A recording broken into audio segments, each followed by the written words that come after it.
Kira-kira bagaimana soalnya posisi sosial media dalam pemberdayaan masyarakat? Apakah itu sebagai alat konversasi belaka, percakapan belaka, ataukah memang disitulah kita ada peluang untuk mendeliver konten-konten yang positif dan seterusnya? Saya kira sosial media sebagai salah satu cabang perkembangan media digital dan teknologi informasi saat ini memegang peranan yang sangat penting, terutama ketika misalkan berbagai macam informasi dan pengetahuan yang terkait dengan kehidupan sehari-hari itu terdistribusi melalui kanal-kanal media sosial gitu. Nah, yang jadi masalah kan sebetulnya penggunaan media sosial ini punya paradoksnya tersendiri gitu. Di satu sisi dia membuka akses terhadap informasi dan pengetahuan, tapi di sisi lain dia juga memiliki perangkat-perangkat yang tidak dapat diakses oleh semua orang gitu. Dan bagaimanapun juga perlu disadari bahwa realitas dan bagaimana kita memandang kehidupan sehari-hari saat ini sebetulnya dikonstruksi oleh media dan secara spesifik dikonstruksi oleh penggunaan teknologi gitu. Kalau misalnya dulu orang mengenali dan mencoba meresepsi berbagai macam situasi yang ada di sekeliling mereka melalui proses interaksi yang total antara tubuh dengan lingkungannya.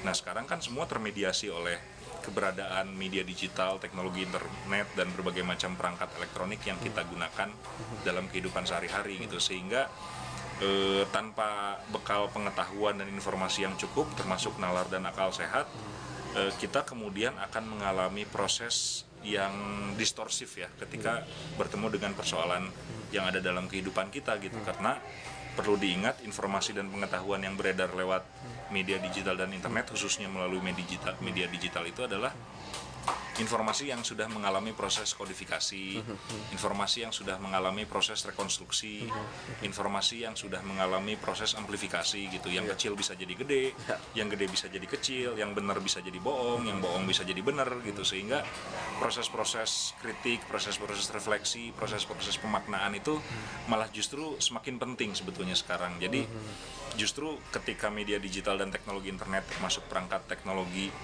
dan elektronik yang semakin accessible itu semakin embedded dengan kehidupan kita, kita juga harus semakin kritis menggunakannya sebetulnya. Karena bisa jadi kalau misalnya kita hanya sekedar mengandalkan informasi dan pengetahuan yang beredar lewat media sosial dan perangkat digital, proses pemaknaan dan proses pengembangan pengetahuan kita itu sebetulnya bisa jadi tidak bisa berjalan secara sempurna gitu. Jadi artinya peran si sosial media sendiri, apakah memang apakah untuk menghantarkan komunikasi yang selama ini tidak ada termediasi oleh komputer, sekarang termediasi di komputer, ataukah dia mempunyai peranan lebih?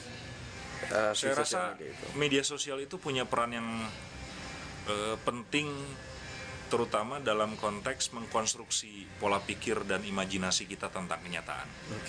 Meskipun informasinya cuma sekedar letupan-letupan teks kecil gitu ya, tapi sebetulnya penggunaan media sosial itu bisa kita andaikan sebagai sebuah pintu dan jendela yang membuka kita pada berbagai macam bentuk lapisan tentang kenyataan gitu. Meskipun informasinya terkesan sepele, hanya sekedar noise kecil yang tidak terlalu bermakna gitu, tapi justru saya merasa imajinasi dan persepsi kita tentang kenyataan secara kolektif itu dibentuk salah satunya lewat penggunaan media sosial yang semakin hari semakin masif gitu. Jadi ya kita tidak bisa memandang sepele sebetulnya penggunaan media sosial, meskipun dalam kehidupan sehari-hari lebih banyak orang menggunakan media sosial untuk kepentingan yang katakanlah remeh-temeh tanda kutip ya, tukar-tukar informasi, mengekspresikan apa yang kita pikirkan gitu, memberikan komentar tentang situasi-situasi tertentu, atau sekedar memberikan tautan tentang sebuah halaman internet yang mengandung informasi atau pengetahuan yang spesifik gitu. Itu kan pekerjaan-pekerjaan ringan, pekerjaan-pekerjaan kecil, pekerjaan-pekerjaan yang sepertinya sepele, tapi kalau misalnya kita memandangnya dengan persepsi yang utuh, sebetulnya media sosial itu bisa menjadi jendela untuk bisa mengetahui dunia secara lebih luas gitu.